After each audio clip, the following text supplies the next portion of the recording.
పద్మశాలి కుల బంధువుల ఆత్మీయ సమ్మేళనం జరిగింది. ఈ ఆత్మీయ సమ్మేళనంలో భక్త మార్కండేయ మహర్షి జయంతి వేడుకలు జరిపారు.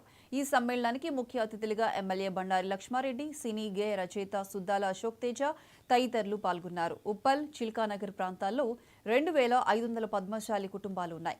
ఈ కుటుంబాలను ప్రభుత్వం గుర్తించే కమ్యూనిటీ హాల్, వైకుంఠధామం ఏర్పాటు కృషి చేయాలని కుల సంఘం నాయకులు పేర్కొన్నారు. పద్మశాలి కులస్తుల కోసం వైకుంఠధామం, కమ్యూనిటీ హాల్ ఏర్పాటుకు కృషి చేస్తానని ఎమ్మెల్యే చెప్పారు.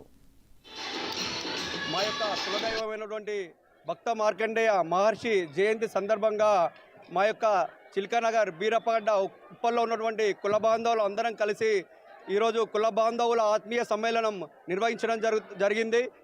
సాయిజన్ శేఖర్ అన్న గారు మరియు చిల్కనర్ కార్పొరేటరు మన్నల ప్రవీణ్ అన్న గారు, అదేవిధంగా మా ఈరోజు మేము ఈ వేదిక ద్వారా మేము డిమాండ్ చేసింది ఏమంటే, ఈరోజు మా ఈ 2500 పైచిలుకు కుటుంబాలు ఈ బీరప్పగడ్డ ఉప్పల్ చిల్కనర్ ప్రాంతంలో నివసిస్తూ ఉన్నాయి. అక్కడికి ప్రజాప్రతినిధుల దగ్గరికి అందరికీ వెళ్ళడం జరిగింది. అప్పుడు వాళ్ళు మా ఇట్లా 2500 కుటుంబాలు ఉన్నాయంటే ఇంతమంది ఉన్నారా అన్నట్టు మాట్లాడారు. మా శక్తి ఏందో, మా కులం బలం ఏందో తెలియజేద్దామని చెప్పేసి ఈ యొక్క కార్యక్రమాన్ని నిర్వహించడం జరిగింది. మా శక్తిని నిరూపించుకున్నాము. మా శక్తి ఏందో రాష్ట్ర నాయకులు, ఇక్కడ లోకల్ నాయకులు ప్రతి ఒక్కరు చూశారు.